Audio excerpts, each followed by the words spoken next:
CNN host Van Jones joined the host of The View back on February 5th to discuss his new documentary, The Reunited States. Things got heated when he was asked about his conflicting behavior when it came to Trump by host Sunny Hostin. Here is what happened. Now, Van, you do spend a lot of time, threading the middle and trying to unite people. But there are those who really accuse you of being a political opportunist, a chameleon, so to speak, who provided racial cover for former disgraced, twice impeached President Trump. You said this, and I quote, "Donald Trump, and I get beat up by liberals every time I say this, but I'm going to keep saying it. He has done good stuff for the black community, opportunity zone stuff, black college stuff. There's a side to Donald Trump that I think he does not get enough credit for." Yet, just recently, you cried on CNN when Joe Biden was elected the 46th president, and you said, "It's easier to be a parent now. Character matters now. Truth matters." You even mentioned George Floyd and said a lot of people felt they couldn't breathe. People in the black community don't trust you anymore. What is your response? I don't think that's true. Wow. Okay, so Democratic strategist, Montgomery Council member at large, Will Jawando, and culture reporter at the Federalist, Emily Jashinsky. They join us now to discuss. Will, let me start with you. You're actually a prominent and longtime supporter of criminal justice reform. Obviously, that's something that Van had worked on for some time. He came under a lot of scrutiny for working with Jared Kushner and others during the First Step Act. What do you make generally of that accusation that he was some sort of traitor for working with the Trump White House in order to pass that legislation? Well, I'll say this. Anytime you can stump Van from responding, you've asked a hard-hitting question, which you saw in that, that answer. I've known him a long time. Look, Trump uses people, and Kushner by extension, as props. The two things that Van mentioned, I have always disagreed with him on this. HBCUs, he brought him into the room and took a picture, didn't do anything for him, used him as a prop. You talk about the opportunity zones. That's the biggest boondoggle and giveaway for gentrification and displacement.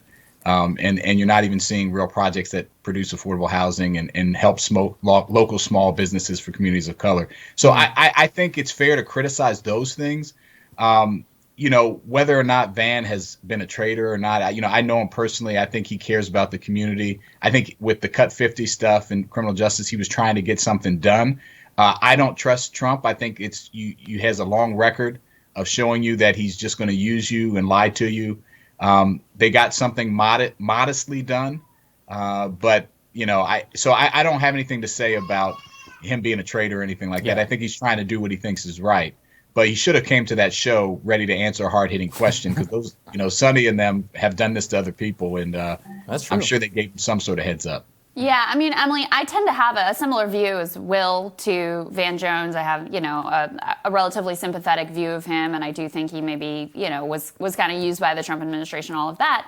But I also feel like the question was totally fair and reflective of the way that a lot of people do feel about Van Jones, that he betrayed them and that he's said one thing, and then when Joe Biden gets elected, he behaves in a very different way. Again, I have a more sympathetic view towards him, but after the fact, he apparently was really livid. He felt ambushed.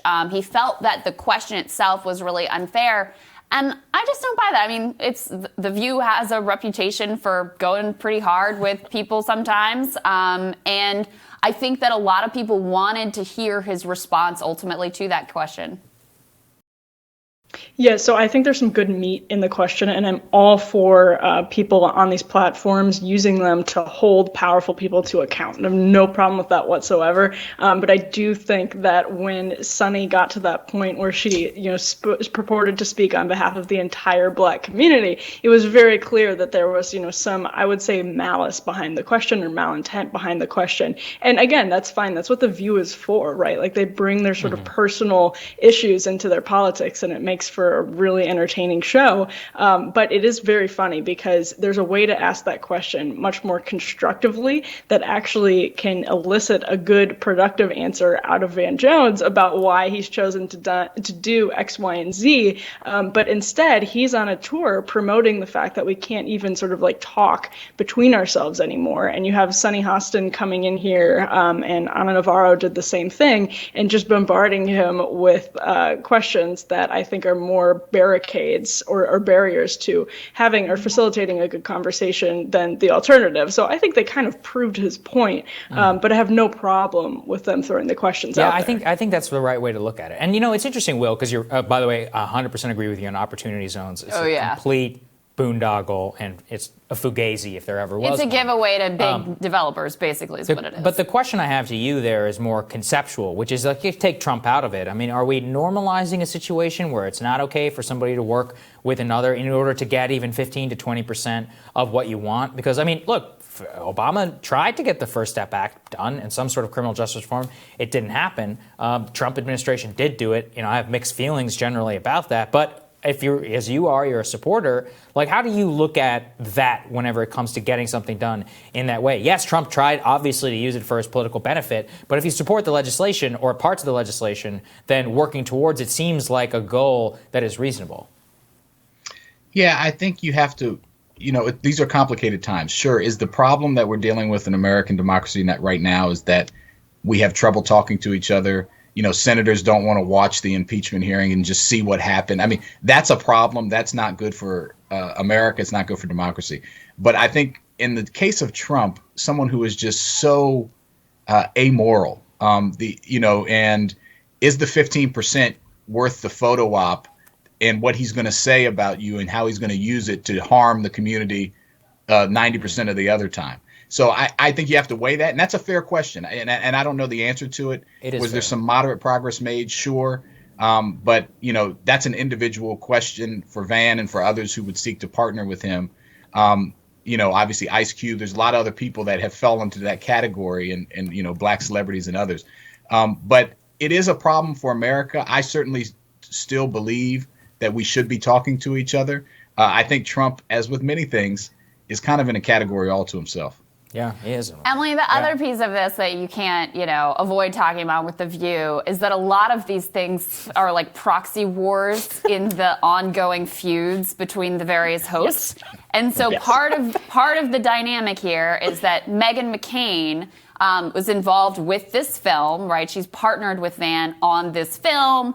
And this one or that one doesn't really like Meghan McCain. I mean, I can't say I really keep up with all the behind-the-scenes drama of The View, but I think it's important to have that context there, too, for why Van had a very hostile sort of reception on the program. Yeah, and this is something I find always very interesting when I'm really glad you bring that up, because political pundits will often sort of try to understand or chew through these segments on The View, but they don't come through it. They don't come to it with the context that the viewers do. The viewers really watch The View for that sort of combination of personal perspectives and politics that you don't get on CNN. And so, yes, I think this is a good example of something that was a proxy war between the hosts. And it's just an important sort of, again, I think this is something the political class doesn't understand about The View, which is genuinely a very interesting piece of pop culture that discusses politics, and it gives it some interesting context.